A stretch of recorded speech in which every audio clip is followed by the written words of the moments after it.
Bonjour à tous et bienvenue sur boursicoté.com pour cette nouvelle analyse technique Forex et matières premières avec une paire de devises euro-dollar qui continue à monter puisque on a validé ici la rupture haussière des 1.20.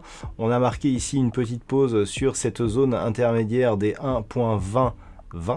Et puis on est venu ici marquer un point haut significatif de tendance très court terme proche de cette zone ici des 1.2080, non loin ici de la prochaine résistance, juste sous les 1.21, avant de marquer une petite phase de consolidation.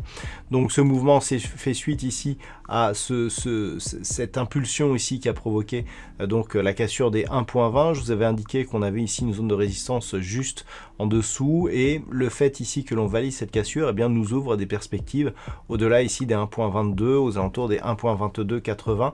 Alors tout à l'heure je vous indiquais ici une résistance juste sous les 1.20 21, et il s'agit bien sûr juste au-dessus puisque nous sommes à 1.2110, et donc c'est ce niveau qui est désormais l'objectif ici de ce mouvement. D'un point de vue court terme, nous sommes sur une dynamique qui a bien enfoncé ici la bande de Bollinger supérieure qui est au-dessus de sa moyenne mobile 20 exponentielle, et globalement tant que l'on est ici au-dessus de cette zone des 1.20, la dynamique reste haussière à tous les niveaux.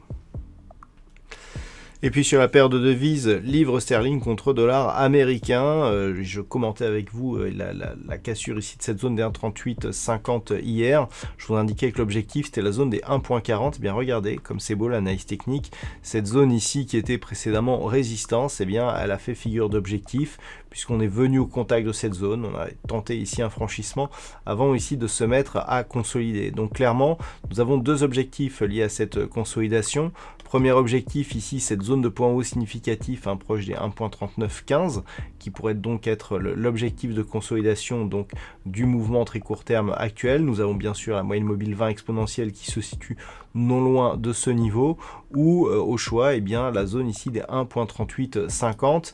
Globalement on revient ici dans une dynamique, dans une phase de neutralisation, puisqu'on peut considérer, tant que nous sommes entre 1.3850 et 1.40, un petit peu comme lorsque nous étions ici dans cette phase de neutralisation, donc une phase de temporisation.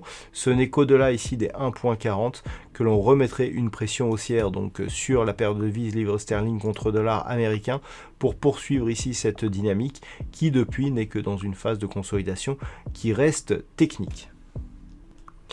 Sur l'or, nous avons là aussi atteint notre objectif, suite au franchissement ici des 1760 $ l'once. Nous avions un objectif ici à 1786. On est venu tester cette zone avant ici de consolider.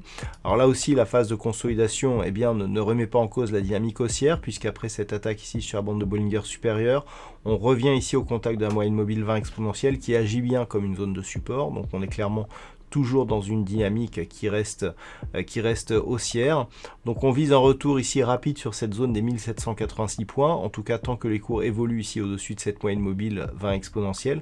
En cas de cassure, tant que l'on reste ici sur cette zone des 1760, on pourra parier ici sur une neutralisation de la dynamique très court terme. Par contre, en cas de retour ici sous la zone des 1760, on aura un signal de renversement qui nous ramènera ici dans cette zone inférieure et qui annihilera ici l'impulsion haussière que nous sommes en train de connaître sur le métal jaune.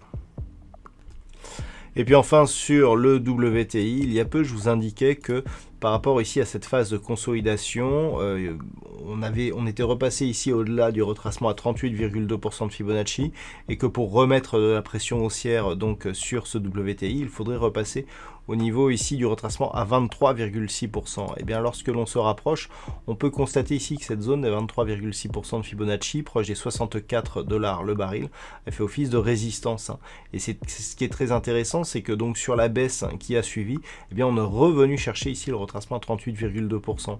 Donc c'est là que l'on voit que malgré la forte volatilité que nous avons eue sur le WTI aujourd'hui, nous sommes sur des mouvements qui restent tout de même très très technique, et pour s'en convaincre, eh bien, il suffit d'élargir un petit peu la vue. On a ici cette phase de hausse, consolidation qui vient chercher le retracement à 61,8%, la zone des 38,2 qui était précédemment résistance, on casse, on vient chercher le 23,6, on revient sur le 38,2 qui s'est transformé en zone de support.